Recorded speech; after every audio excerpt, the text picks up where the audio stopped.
ہماری ڈیمانڈ اس سے یہ ہے کہ یہ چلا جائے. اگر یہ انصاف پرووائڈ نہیں کر سکتا پاکستان کو اور پاکستانیوں کو تو اس کا کوئی مقام نہیں ہے وہاں بیٹھنا. اس کو چھوڑ دینا چاہیے. اور یہی حالت آپ کی اسلام آباد ہائی کورٹ کے چیف جسٹس کی بھی ہے.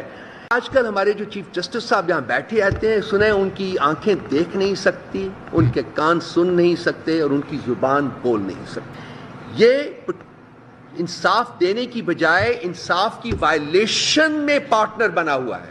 ناٹ فرگیٹ کہ حدیبیہ پیپر ملز کا جو فیصلہ تھا وہ بھی انہوں نے کیا ہے, جس کی بیسس کے اوپر کچھ ان کے خلاف ریفرنس بھی گیا تھا, اور اس ریفرنس کو میرٹ پہ ڈیفینڈ کرنے کی بجائے انہوں نے امیونٹی لینے کی کوشش کی تھی اور ان کو دی گئی.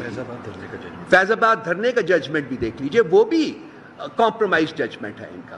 تو ان کے جو فیصلے جو یہ اس کی وائلیشن میں ایک پارٹنر بنا ہوا ہے, نہ دیکھ سکتا ہے, نہ سن سکتا ہے, نہ بول سکتا ہے.